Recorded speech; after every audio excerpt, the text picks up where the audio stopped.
Hi everyone, I am Ankita Majumdar. Welcome to my YouTube channel. Today I am going to teach you Class 7th History Chapter 7th Tribes, Nomads and Settled Communities. So ready students, let's start. In this chapter we will learn about tribes, nomads. Okay, so see, kingdoms rose and fell, but new arts, craft, and production activities flourished in towns and villages. Important political, social, and economic developments took place over the centuries, but change in the social sphere was not equal everywhere. It is because different kinds of societies involved differently. Society was divided according to the rules of Varna in great parts of the subcontinent. The Brahmanas prescribed rules that were accepted by the rulers of large kingdoms. The difference between the high and low and between the rich and poor increased. The hierarchy between social classes grew further under the Delhi Sultans and Mughals. Beyond big cities, tribal society. There were many societies in the subcontinent which did not follow the social rules and rituals prescribed by the Brahmanas. These societies were divided into many unequal classes. Such societies are often called tribes. Some features of these societies are as follows. First, members of each tribe were united by kinship bonds. Second, many tribes obtained their livelihood from agriculture, and other were hunter gatherers or herders. Most often, they combined these activities to make full use of the natural resources of the area in which they lived. Third, some tribes were nomadic and moved from one place to another. After that, a tribal group controlled land and pastures jointly and divided this amongst household according to its own rules. Many tribes, many large tribes, is different part of the subcontinent. They usually lived in forest, hills, deserts, and places difficult to reach. Sometimes they clashed with the more powerful caste based societies. However, the caste based and tribal societies also depend on each other for their diverse needs. This relationship of conflict and dependence gradually caused both societies to change. After that, who were tribal people?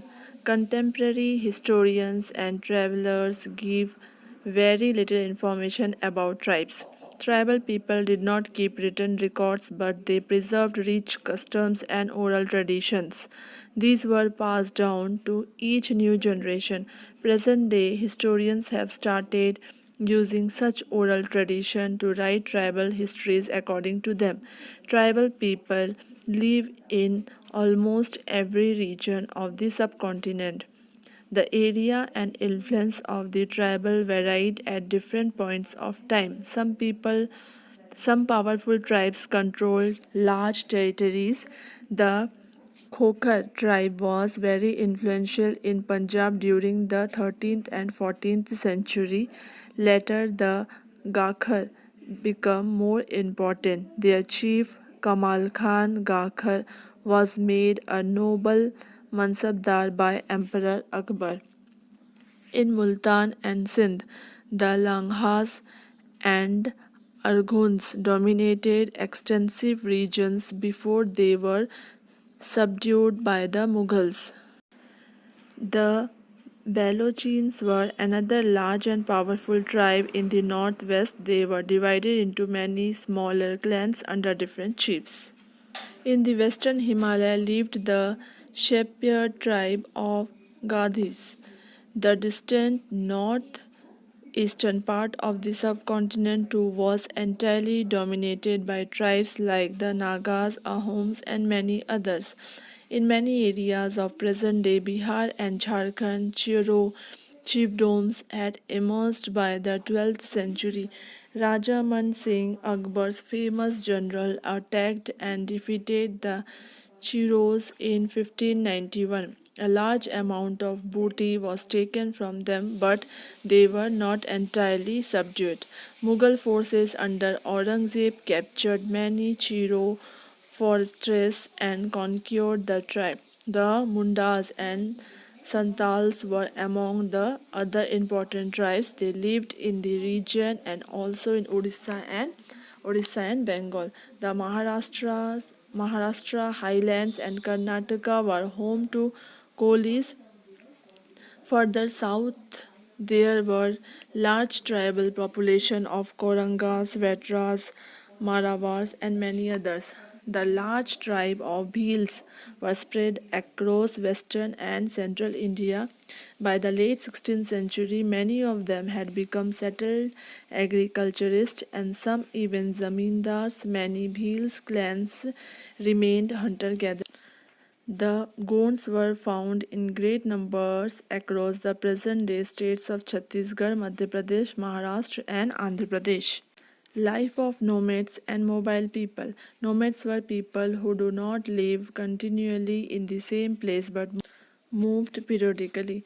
Their stability in a place depends on the availability of food supply and the technology for exploiting it.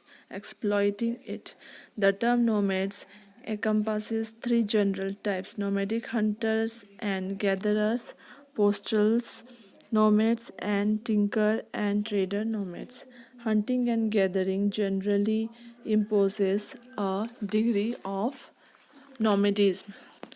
In areas where resources are abundant or where there are storage facility, population may be more or less stable. Nomadic hunters and gatherers are usually organized into small isolated bands that move through a delimited territory where they know the water holes, the location of plants, and the habits of game. Pastorals nomads who depend on domesticated livestock migrate in an established territory to find pasturage for their animals. Most groups have focal sites that they occupy for considerable periods of the year.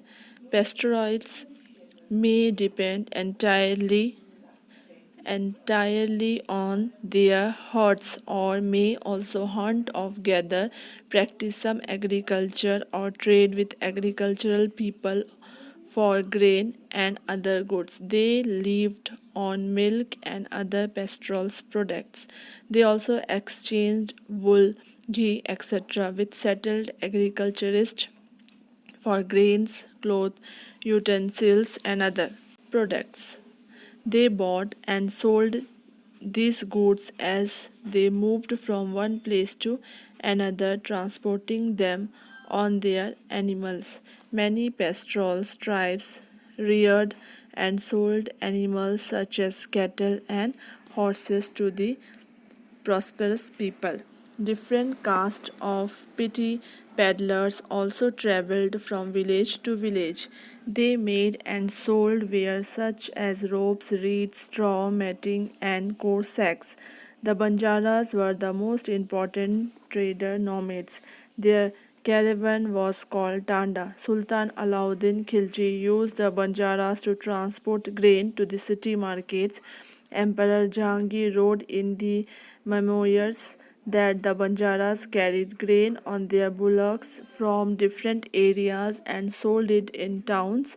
They transported food grains for the Mughal army during military campaign. With a large army, there could be 1 lakh bullock carrying grains.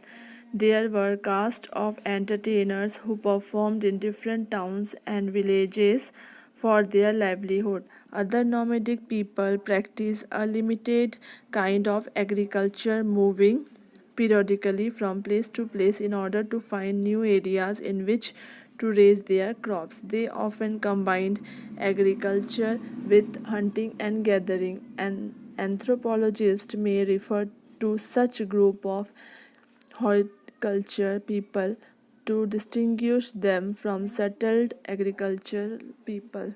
Nomadism has declined in the 20th century and economic and political reasons, including the spread of systematic agriculture, the growth of industry, and the policies of the government that view nomadism is as incompatible with modern life. Now, changing society, new caste, and hierarchies. With the growth of economy and the need of society, people with different new skills were required.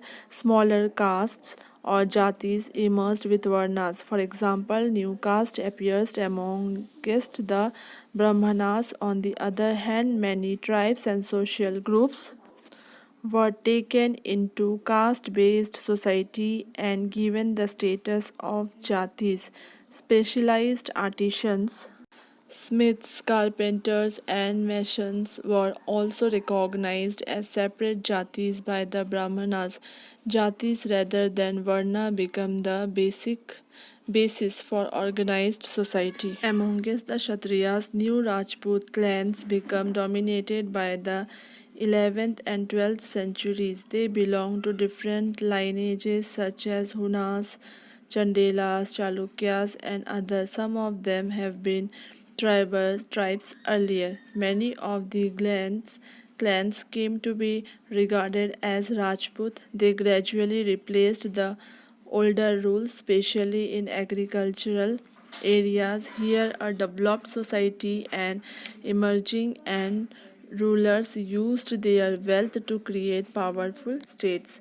The close Rajput clans rose to the position of rulers.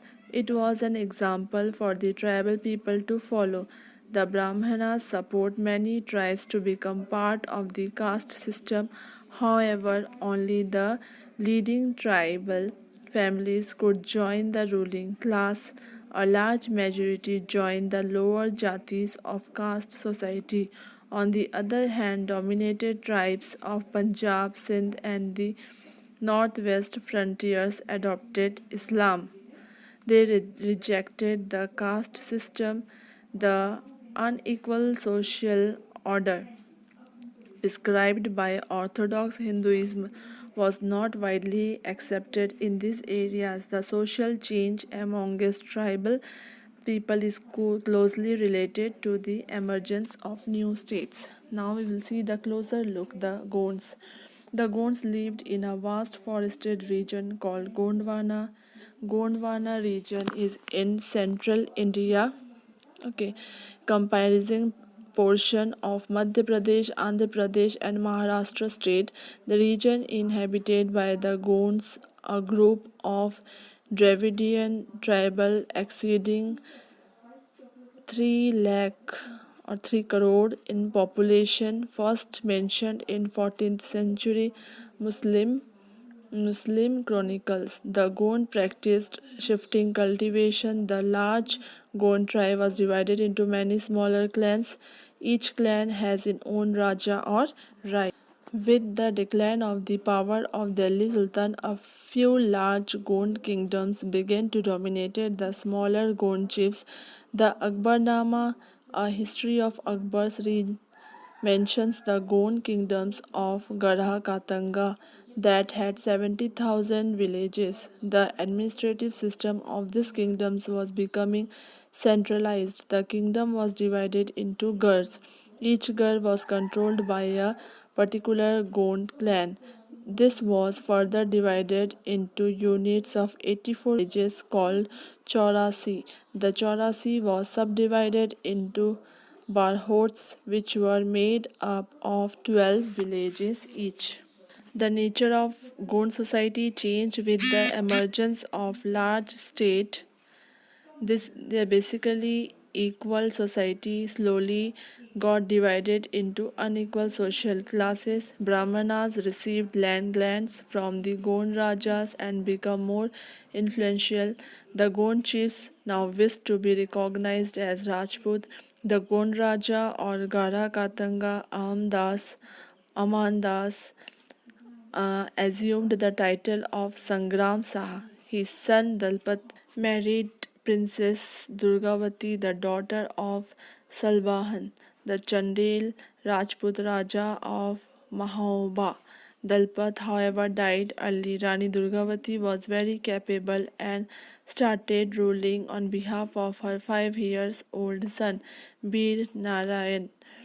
Under her, the kingdom became even more extensive. In 1565, the Mughal forces under Asaf Khan attacked Gara Katanga. A strong resistance was put up by Rani Durgavati. She was defeated and preferred to die rather than surrender. Her son too died fighting soon after. Special features of Ahom state. The Ahom states depended upon forced labor. Those forced to work for the state were called Peks. They took a census of the population. Each village has sent a number of Peks by rotation. People from heavily populated areas were shifted to less populated places. Ahom clans were thus broken up. The administration became quite centralized by the first half of the 17th century. Almost all adults males served in the army during war. At other times, they were engaged in building dams, irrigation system, and other public works. The Ahoms introduced new methods of rice cultivation. Ahom society was divided into clans or khels. The peasants was given land by his village community. Even the king could not take it away without the community's consent. It is important to note that the Ahom were originally worship of their own tribal god, but during the first half of 17th century the influence of Brahmanas increased. The king granted land to the temples of Brahmanas. So now we have seen how the social change took place in the subcontinent during this period. Society became Varna based. The tribal people frequently with interacted with each other. The interaction caused society to adapt and change. Many different tribes took up diverse livelihood over a period of time. Many of them merged with caste based society. However, rest of them rejected the caste system and orthodox Hinduism. Some tribes established extensive states and well-organized system of administration. They thus become politically powerful. This brought them into conflict with larger and more complex kingdoms and empires. Understood, students? So here we have completed our chapter 7th.